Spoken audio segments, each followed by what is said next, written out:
में आपकी मदद मिलेगी। मित्रों, आज सुप्रीम कोर्ट का एक फैसला आया है। ये जो जाकिया जाफरी उन्होंने केस किया था कि नरेंद्र मोदी जी की गुजरात के राइट में भूमिका पर जांच होनी चाहिए। नरेंद्र मोदी जी 12 साल गुजरात के मुख्यमंत्री रहे और 9 साल से देश के योग्य प्रधानमंत्री हैं, लेकिन उनके खिलाफ वैमनस्य और पूर्वाग्रह से एक कॉटेज इंडस्ट्री काम करती है। एक cottage industry works against Narendra Modi with a vengeance to somehow or the other implicate him in Gujarat riots. आपकी जानकारी के लिए मित्रों, 60 एजेंसीज के द्वारा उनका इन्वेस्टिगेशन हुआ। Media agency, international NGO, self appointed NGO, SIT, इस पर कई बार हुआ, हर बार उनको क्लीन चिट मिला। इसका एक बिहार का भी एंगल है जो मैं आपको शुरू में ही बता देना चाहता हूं। स्वनामधन लालू प्रसाद जी बिहार के मुख्यमंत्री भी थे और मनमोहन जी की सरकार में रेल मंत्री भी बने। और ये पूरी कहानी आपको मालूम है कि कार सेवकों की एक ट्रेन जो जा रही थी अयोध्या से अहमदाबाद, वो जब गोधरा पहुंची तो उसके एक ब्लॉक में अटैक करके आग लगाई गई। लगभग 50 कार सेवक मारे गए थे और उसके बाद एक दुर्भाग्यपूर्ण राइट हुआ, काफी लोगों को सजा भी मिली, एक अलग विषय। तो लालू प्रसाद जी के निर्देश पर 2005 के बिहार विधानसभा को देखते हुए सुप्रीम कोर्ट के रिटायर्ड जज जस्टिस उमेश बनर्जी की अध्यक्षता में एक कमेटी बनाई गई। और अगर आप पुराने मेरे कमेंट्स को देखेंगे, मैंने उसको बहुत ब्लास्ट किया था। उन्होंने कहा कि ये कार सेवकों के ऊपर कोई बाहर से हमला नहीं हुआ था, अंदर से ही दुर्घटनावश आग लग गई। आप समझ सकते हैं कि इस सीमा तक उस पूरे दंगे को राजनीतिक चश्मे से देखा जा रहा था। सुप्रीम कोर्ट ने 9 सेंसिटिव केसेस की जांच के लिए एक एसआईटी बनाई। याद करिए, इस एसआईटी को जांच कर रहे थे सीबीआई के फॉर्मर डायरेक्टर मिस्टर राघवन। और सुप्रीम कोर्ट ने कहा इस एसआईटी में गुजरात का कोई रिटायर्ड या सर्विंग ऑफिसर नहीं होगा, तो ईमानदार जांच करें। उस एसआईटी ने जांच की। ये जो जाफरी है और इनके पीछे खड़ी है तीस्ता से तलवार, आप जानते हैं, जिनका काम ही है मोदी जी के खिलाफ कैंपेन करते रहना। इन्होंने कहा कि इसमें उस समय के मुख्यमंत्री नरेंद्र मोदी की भूमिका की भी जांच होनी चाहिए। तो सुप्रीम कोर्ट ने निर्देश दिया, उनकी भूमिका की जांच की गई, बाकी सब जांच हुई। और आपको एक बात मैं पटना के पत्रकारों के माध्यम से देश को बताना चाहता हूं कि एसआईटी जी ने उस समय गुजरात के मुख्यमंत्री नरेंद्र मोदी जी को 9 घंटे इंटरोगेट किया, 9 घंटे समन के बाद, और एक भी भाजपा के कार्यकर्ताओं ने विरोध नहीं किया। आज एक कांग्रेस पार्टी के नेता राहुल गांधी का हो रहा है भ्रष्टाचार के मामले में नेशनल हेराल्ड में, तो देश के सारे मुख्यमंत्री जो उनके 1-2 बचे हैं वो काम धाम करके दिल्ली में धरना दे रहे हैं, वहां कुछ नहीं हुआ। एसआईटी ने रिपोर्ट दिया कि नरेंद्र मोदी जी की कोई भूमिका नहीं है और बाकी जो है उसके खिलाफ कार्रवाई हुई। सुप्रीम कोर्ट के इस एसआईटी को प्रोटेस्ट किया गया तो सुप्रीम कोर्ट ने कहा कि ये मजिस्ट्रेट के सामने से रिपोर्ट जाएगी, आप चाहे तो प्रोटेस्ट पिटीशन कर सकते हैं। तो ये जाफरी जी और तीस्ता से तलवार और ये सारा जो गैंग है पूरा, लेफ्टिस्ट, लिबरल्स, कांग्रेस सपोर्टेड, इन लोगों ने पूरा वहां पर अपनी गवाही दी। 10-10 साल तक ढूंढ के लाए, मजिस्ट्रेट ने उसको रिजेक्ट किया। उसके खिलाफ हाई कोर्ट गए, ये लोग हाई कोर्ट ने उसको रिजेक्ट किया। उसके खिलाफ सुप्रीम कोर्ट आए और यहां उनके वकील थे श्रीमान कपिल सिब्बल साहब। 8-10 दिन बहस किए पिछले साल सितंबर। Pursued for last 60 years to keep the point boiling, obviously for ulterior design.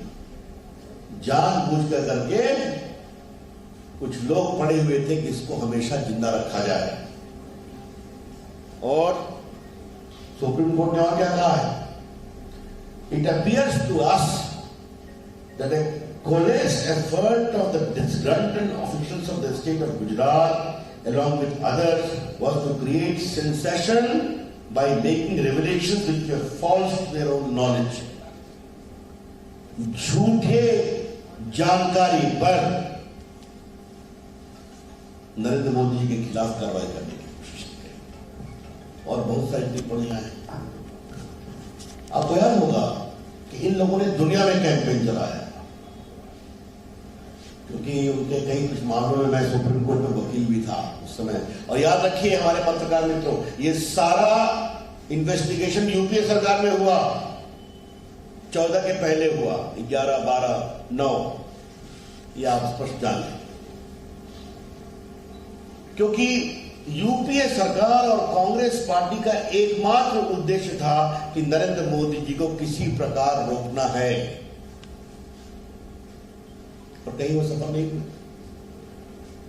याद करिए, इन लोगों ने कैंपेन किया कि मोदी जी को यूएसए का वीजा नहीं मिलना चाहिए। याद है आपको? एक इलेक्टेड मुख्यमंत्री और बाद में भारत के प्रधानमंत्री के रूप में अमेरिका और भारत के संबंध कितने ऊंचाई पर हैं आप सभी जानते हैं। कि आज हमें बहुत गर्व है कि नरेंद्र मोदी जी की अगुवाई में भारत को दुनिया में एक बहुत विशेष स्थान मिला है। आज हम कांग्रेस पार्टी से पूछना चाहते हैं, आज हम वामपंथियों से पूछना चाहते हैं, और आज हम सभी कॉटेज इंडस्ट्री से पूछना चाहते हैं जिनकी पूरी दुकान पिछले 20 साल से नरेंद्र मोदी जी के विरोध पर चल रही थी, अब कितनी देर और चलेंगे आप? 60 इन्वेस्टिगेशन तो हो गया, 12 साल प्रधानमंत्री, 9 साल 12 साल मुख्यमंत्री, 9 साल प्रधानमंत्री। सुप्रीम कोर्ट बार बार रिजेक्ट करता है, और बस वही तीस्ता से तलवार, उनके लेफ्टिस्ट फ्रेंड, एक विधवा जो जाफरी जी है, उनके पति की दुर्भाग्यपूर्ण उस पूरे राइट में शेष हो गए थे। तो ये क्या मतलब है? हम देश को बताएंगे कि किस तरह से कुछ लोगों की दुकान चली है और उसके पीछे कांग्रेस पार्टी, वामपंथी, यूपीए, आरजेडी सबों का सहयोग और प्रश्न रहा। और ये लोग बार बार रिजेक्ट होते हैं, बार बार असफल होते हैं, लेकिन फिर भी प्रयास नहीं छोड़ते हैं। इसलिए कानून तो जो अपना काम कर रहा है करेगा, लेकिन हम लोग का एक विचार हुआ कि देश को इस निर्णय की सच्चाई को बताना जरूरी है कि ये षड्यंत्र जो देश के लोकप्रियतम नेता नरेंद्र मोदी के खिलाफ किया गया, जो 2001-2 से चल रहा था, आज तक चल रहा है, वो अब समाप्त होना चाहिए। और एक बात और ध्यान रखिए, वो कोर्ट में भी हारे हैं और वो जनता की अदालत में भी हारे हैं। ये बात मैं बहुत विनम्रता से कहना चाहूंगा। वो कोर्ट में भी हारे हैं और वो जनता की अदालत में भी हारे हैं। गुजरात में मोदी जी हमेशा विजयी रहे, वो 14 जीते, वो 19 जीते, आगे फिर 24 जीतेंगे। उत्तर प्रदेश में भी जीते हम लोग, दोबारा जीते उत्तर प्रदेश में। तो इसीलिए ये सच्चाई देश के सामने आनी चाहिए। और अंतिम बात जिसको कह के मैं आपके प्रश्नों का स्वागत करूंगा कि मोदी जी ने इस 20 साल के टॉर्चर में कभी अपनी शांति नहीं खोया। उनका लक्ष्य सिर्फ एक था कि मुझे देश के विकास के लिए काम करना है, गुजरात के विकास के लिए काम करना है, और वो काम करते रहे और सच्चाई सामने आती रही, न्याय प्रक्रिया के द्वारा या जनता के द्वारा। बहुत बहुत धन्यवाद। हम एक एक करके प्रश्न लेंगे।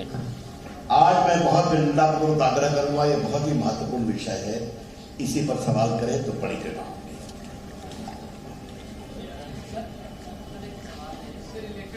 इसी से रिलेटेड पहले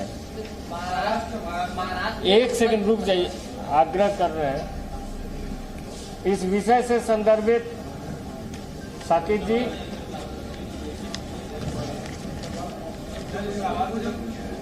हो जाए। चलिए, मैं तो बहुत प्रसन्न हूं कि आपने इस विषय को ठीक से समझा, सुना, और मुझे लगता है कि उन्होंने इसको प्रसारित भी किया होगा। और अपने प्रिंट के लोगों से भी मेरा आग्रह है कि since it is a news of national importance which we feel it is, it should be given the same kind of exposure from Patna for national byline.